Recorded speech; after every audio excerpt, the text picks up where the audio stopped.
प्रेम युद्ध भाग 2।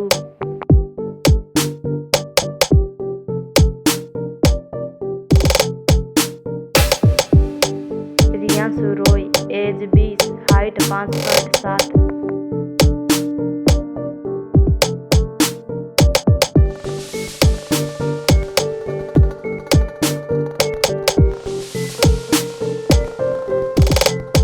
खुश मिजाज हूँ थोड़ा मन चला, लेकिन धैर्य जनाब बाहर से कमजोर सही, लेकिन हूँ इतना मजबूत कि लाख आए और गई, पर यह प्रियांशु ना रुका। जितना हूँ कमजोर उतनी ही ताकत। इनने बातों में अमूरों की दिला रखी है कुर्सियाँ।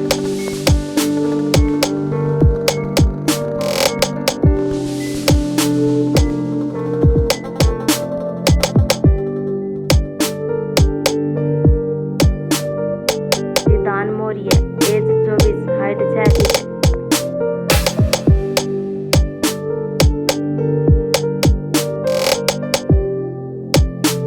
पैदाइश से अमीरी में जिया हूँ तो हूँ घमंडी बेशक, क्योंकि रिदान जो चाहता है वह हासिल करके ही रहता है, फिर वह चाहे प्यार हो या हो किसी की नफरत।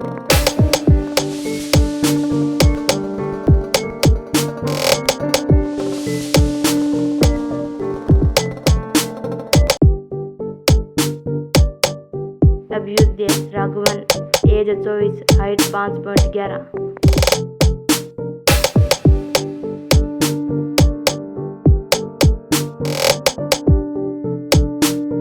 चाह हमने जिससे वह ना मिला कभी हमें, बस शिकवा इस बात का है इस जिंदगी से, क्या किया है गुनाह हमने। यह अभ्युदय राघवन बस कहने को मालिक है, लेकिन हूँ तो किसी का नौकरी।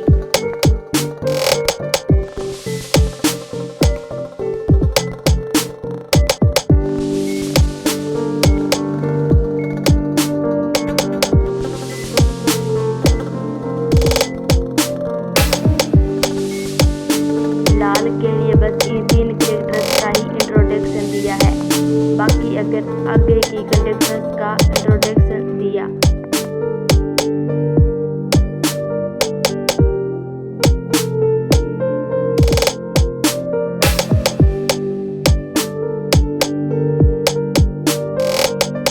मुंबई शहर।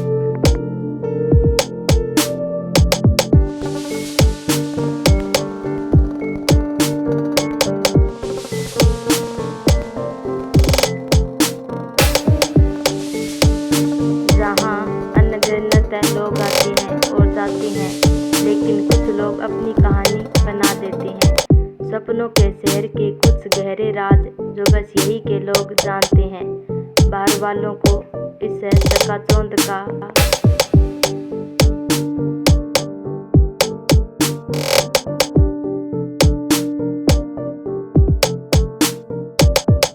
बड़ी नगरी में सब कुछ खुशनुमा दिखता है, लेकिन जैसे कि कहा गया है, चमकने वाली हर चीज सोना नहीं होती। वैसे ही यहाँ की भागदौड़ भरी जिंदगी में अपनी जगह बनाने के लिए खुद को भी उतनी ही मेहनत करनी पड़ती है। और ऐसे ही अपने सपनों की उड़ान भरने के लिए कोई और भी आ पहुंचा है हमारी मुंबई नगरिया में।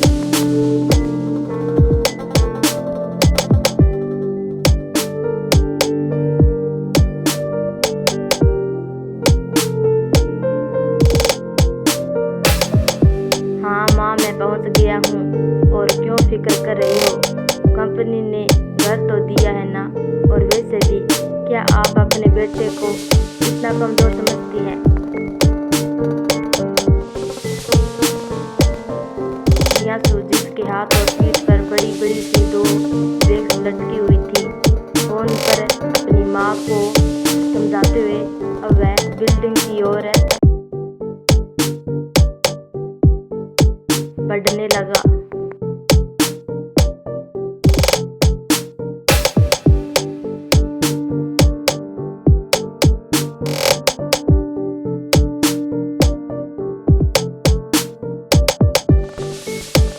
चिंता भरी आवाज में प्रियांशु की माँ बोली, मैं जानती जानती हूँ कि तुम कमज़ोर नहीं हो, लेकिन अब तुम कोलकाता में नहीं हो, ऊपर से मुंबई में तुम्हारी जॉब लगी है।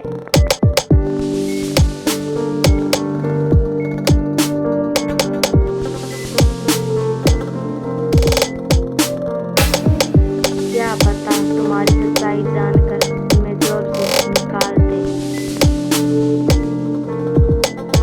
इसलिए कह रही हूँ, किसी को भी मत बताना कि तुम्हें लड़के पसंद है।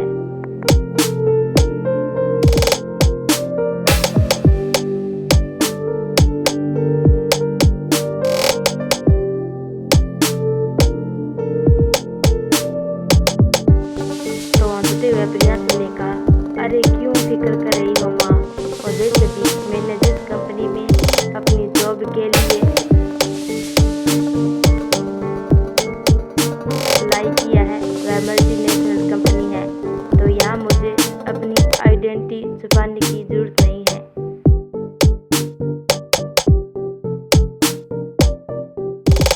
इवन ग्रो प्राइड मंथ भी सेलिब्रेट किया जाता है, सो डोंट वेरी।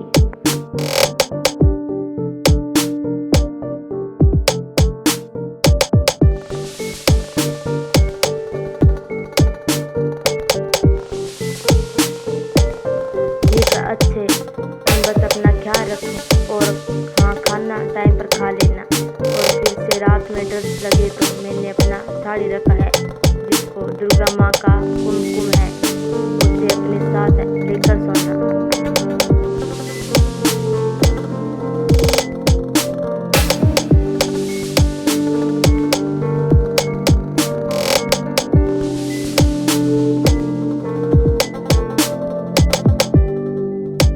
यार माँ, मैं मुंबई में हूँ, यह सब कुछ बदलने की क्या जरूरत थी।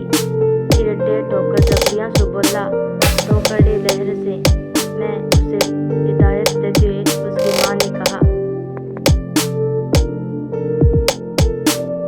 अम्मी की छुई जानी ना, मैं कुछ भी नहीं जानती।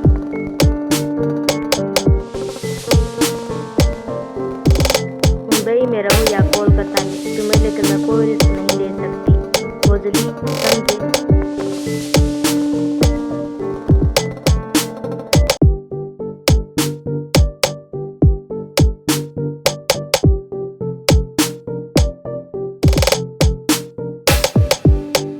जिस पर हामी बढ़ते हुए प्रियांशु बोला, हाँ ओ जेची, चलो मैं रखता हूँ, मैं कंपनी की बिल्डिंग तक आ गया हूँ। बालो ठीक है, चलो बाय।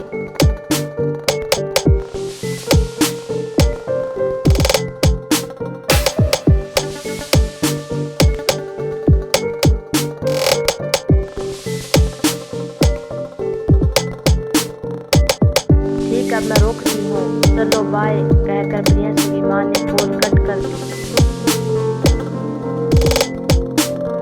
और यहाँ कॉल कट करते ही प्रियांशु ने गहरी लंबी सांस भरी और मुस्कुराहट। यह माँ भी न कहते हुए उसने जैसे ही अपनी नजरें ऊपर की ओर उठाकर देखा तो उसकी आंखें फटी की फटी रह गई। और अमार क्वेश्चन जी, कितना एक तो बड़ा बिल्डिंग है। अपनी आंखें बड़ी बड़ी कर जब प्रियांशु के मुंह से अल्फाज निकले,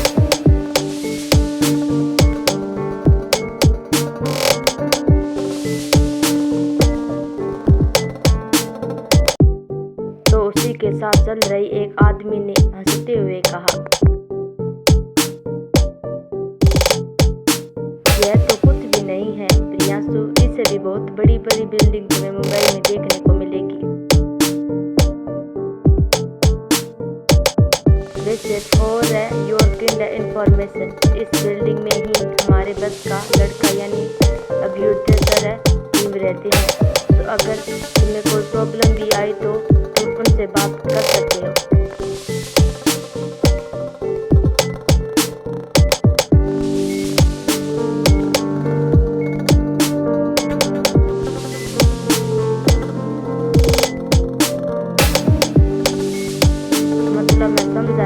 कार्तिक सर बोस का लड़का यहाँ क्यों रहता है?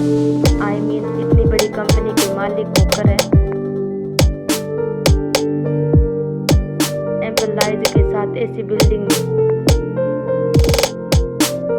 रहना प्रियांशु जिसके सवाल खत्म होने का नाम ही नहीं ले रहे थे।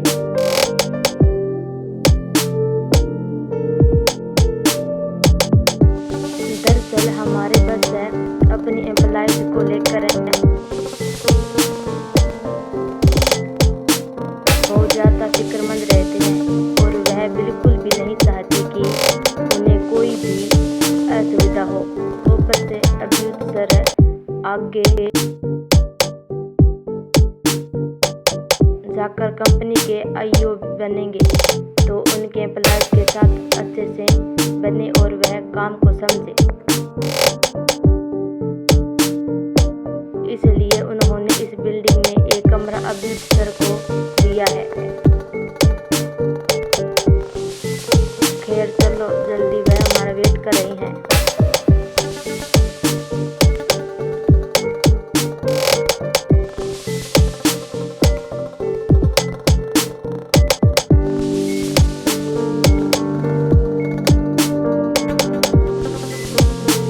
कहते हुए कार्तिक बिल्डिंग के अंदर चला गया और इसके पीछे पीछे प्रियांशु भी।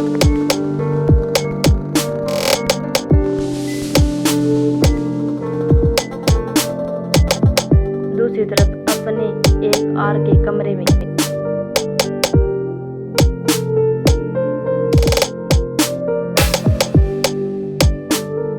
देखो, मैंने तुम्हें पहले ही कहा था मैं अपने कमरे का कंप्रोमाइज नहीं करूंगा।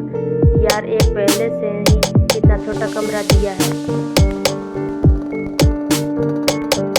तुमने मुझे, और ऊपर से अब किसी और को भी मेरे रूम पार्टनर बनाना होगा। क्या मतलब है? हद है।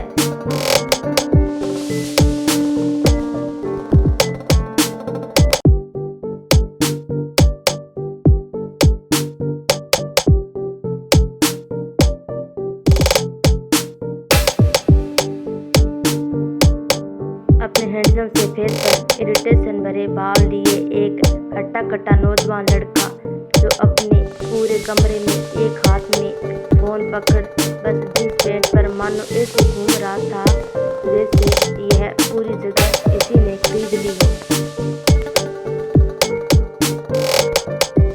उभरी हुई छाती, बड़े बड़े बाइसेप्स, 3 पैक एब्स जिससे उसे लड़के की पसीने लेती इस कदर ऊपर कर रही थी मानो वह बॉलीवुड का कोई हीरो हो। उसके चेहरे पर के चिड़े हुए एक्सप्रेशन देख भी कोई भी उसका दीवाना बन जाए। और ऊपर से उसने गर्दन तक लंबे कर्ली बालों से टपक रहा पानी के गुस्सों को शांत करते हुए। दूसरी तरफ से वह शख्स बोला, देख रिदान मेरे भाई, समझने की कोशिश करो। मैंने तो शुरुआत में ही कहा था कि अभी तुम अकेला है, लेकिन बाद में अगर कोई आएगा तो तुझे एडजस्ट करना पड़ेगा। एक तो बहुत मुश्किल से मनाया है। पापा को तुझे कंपनी में रखने के लिए, वरना जैसे तूने इंटरव्यू दिया है मेरे पापा क्या तेरी खुद की कंपनी में तुझे कोई काम है पर ना रखे।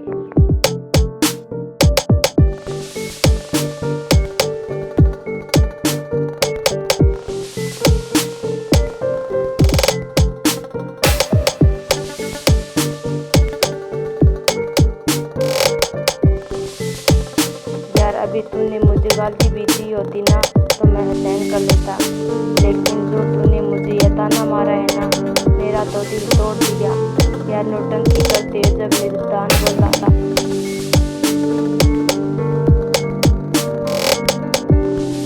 तो दूसरी तरफ से हंसते हुए अब्यूजर ने कहा, बस कर ले, जितना बेशरम है तू ना, ये सारी बातें तेरे दिल पर नहीं लगने वाली।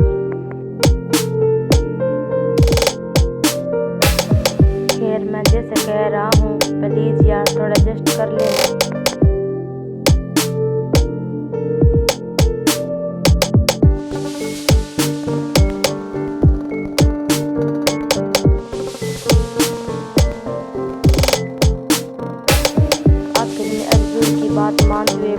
मुँह बनाकर ईदान बोला, ठीक है।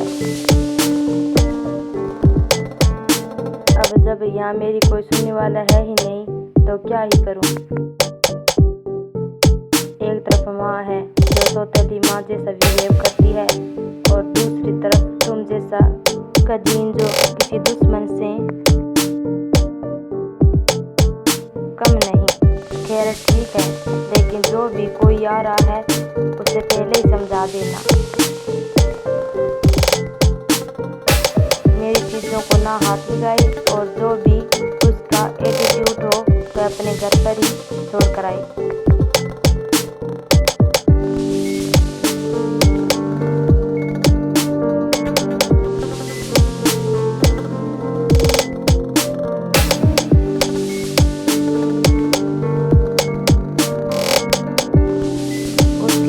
पर हामी ही भरते हुए अबीर ने कहा, तो फिक्र मत कर, जो भी अब तेरे रूम में तेरा रूम पार्टनर बनने वाला है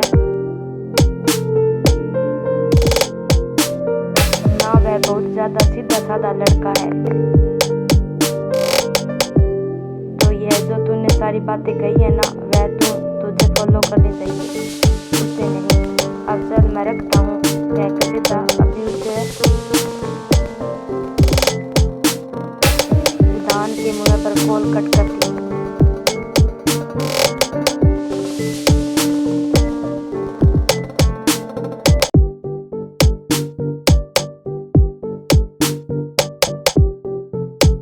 और यहाँ रिदान बस बोलते ही रह गया, अरे सुन तो, लेकिन उसने देखा कि फोन है ऑलरेडी कट चुका था।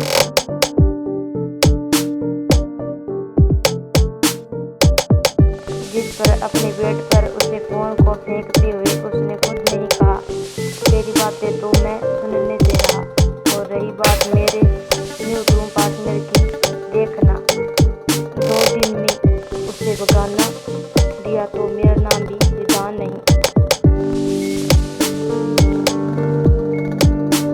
यह सब कहते उसके चेहरे पर एक शैतानी मुस्कुराहट थी।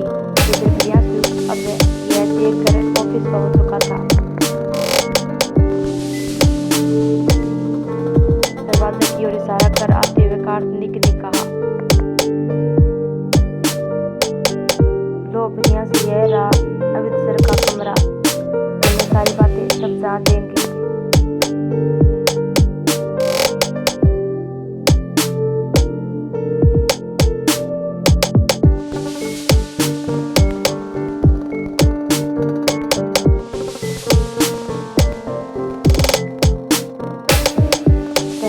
वहाँ से चला गया।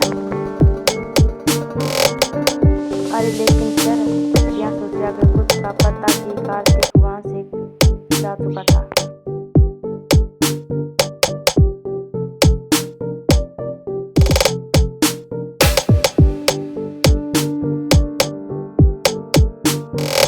हे भगवान, अब इन्हें अभी सर से मिलना होगा, कहकर प्रियांश ने गहरी लंबी सांस भरी और अमृतसर के कमरे का दरवाजा खटखटाया।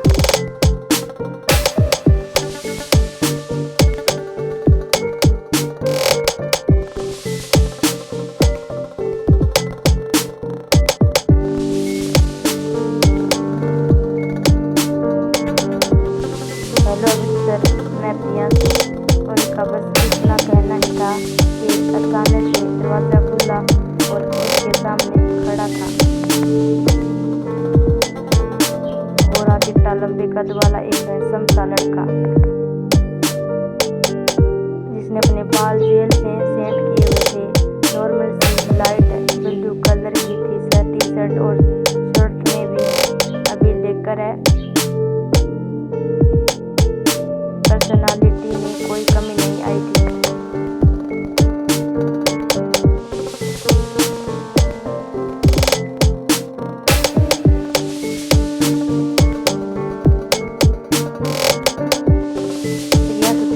था कि अभी सर कोई 1.5 उम्र का आदमी होगा,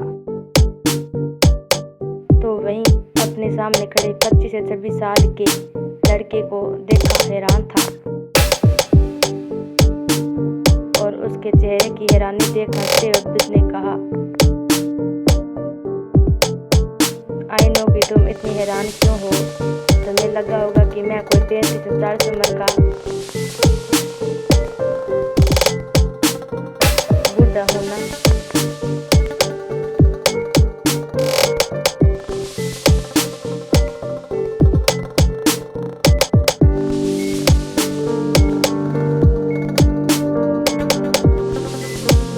तड़बड़ाते हुए प्रियंका ने ना मैं ही गर्दन हिलाई और बोला, बिल्कुल नहीं, बिल्कुल नहीं।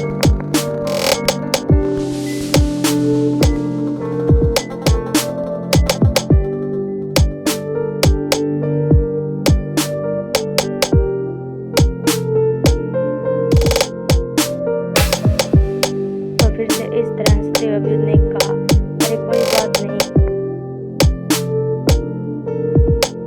अब तो तुम हमारी कंपनी के एम्प्लॉई हो। मेरे सच्ची मजाक की तुम्हें आदत भी पड़ जाएगी। So chill.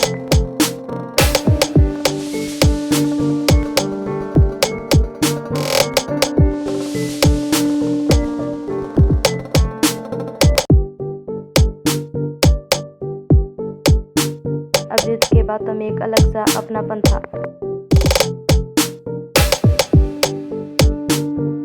जिसे महसूस कर आप प्रियंका को मुस्कुराते हुए बोला, जी बिल्कुल। वैसे मुझे कार्तिक सर ने बताया कि आप कुछ बताने वाले हैं।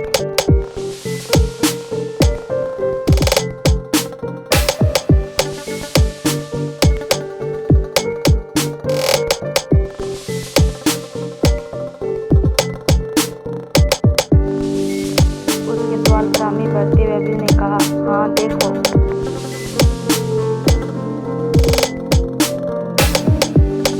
सेकंड फ्लोर पर रूम नंबर 7 में जाना होगा, वहीं तुम्हारा सामान भी आ जाएगा।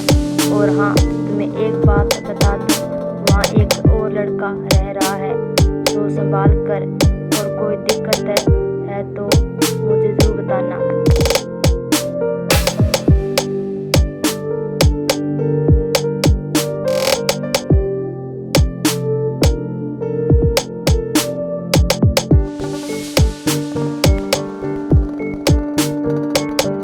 यह सारी हिदायत तो बड़े ही गौर से सुन रहा था, लेकिन जब उसने संभाल कर कहा तो उसकी वह फिर से डट गई, लेकिन उसने कुछ कहा नहीं। वह मन ही मन बोला, आखिर ने ऐसा क्यों कहा? कि शायद मैं यहाँ न्यू हूँ, इसलिए अपने ही सवाल का खुद ही जवाब देकर उसने अभियुद से कहा, ठीक है सर।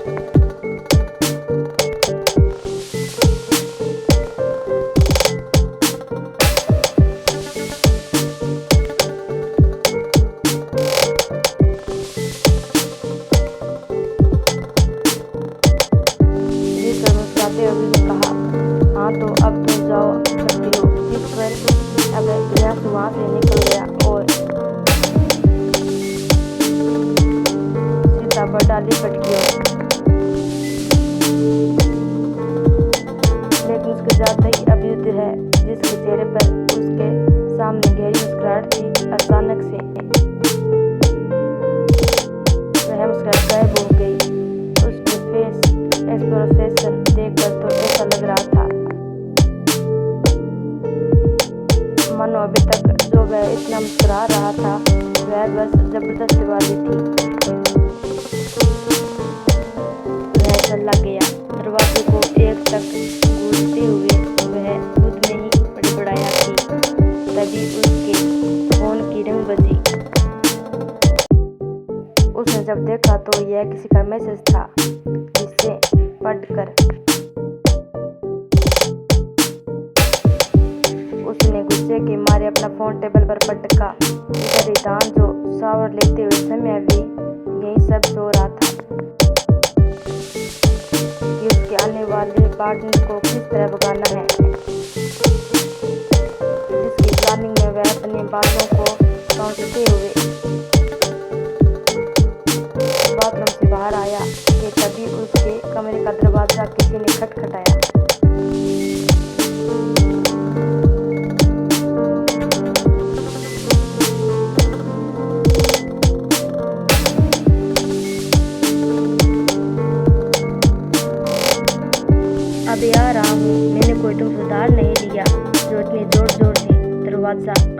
रही हो। बड़ा सा मुंह बनाते हुए वह रिजवान दरवाजे की ओर बढ़ने लगा, लेकिन उसने पाया कि दरवाजा खटखटाने की आवाज बंद ही नहीं हो रही।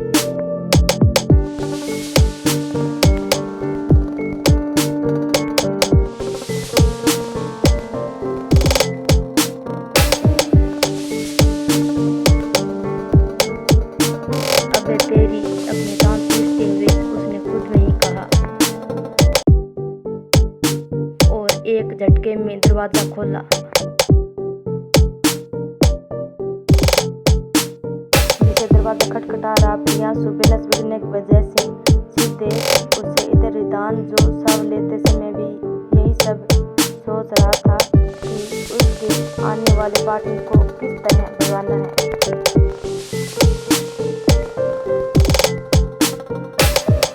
जिसकी प्लानिंग में वह अपने बालों को पोंछते हुए बाथरूम से बाहर आया था। तभी उसका दरवाजा किसी ने खटखटाया।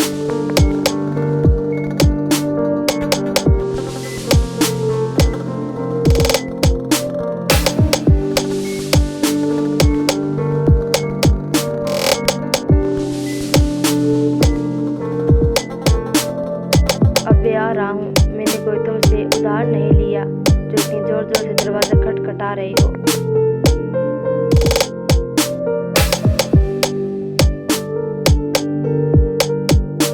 बड़ा सा मुंह बनाते हुए अभिदान दरवाजे की ओर बढ़ने लगा, लेकिन उसने पाया कि दरवाजा खटखटाने की आवाज बंद नहीं हो रही थी।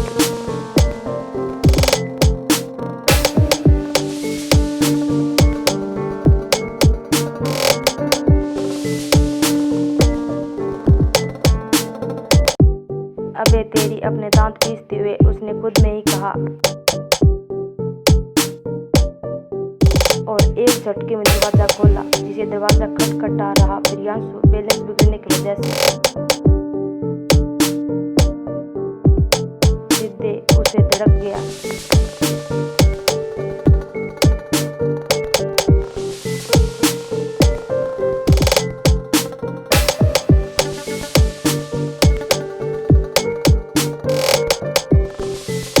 फंसाने के चक्कर में तो रिदान ने तुरंत ही दरवाजे को एक हाथ से पकड़ लिया, लेकिन इस धड़क ने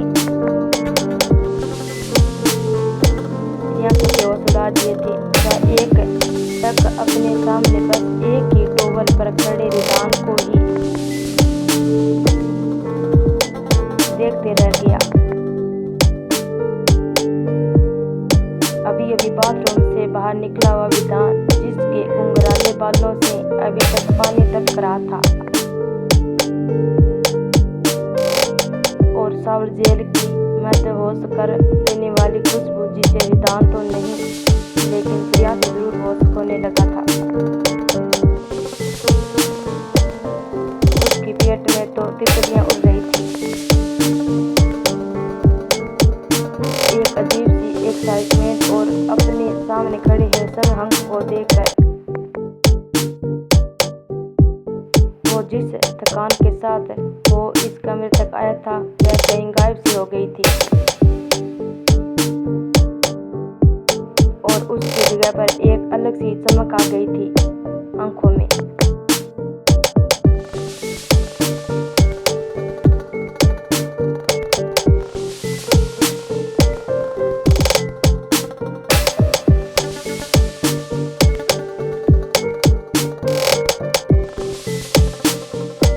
अपने मन में कह रहा था, यार कितना हैंडसम है।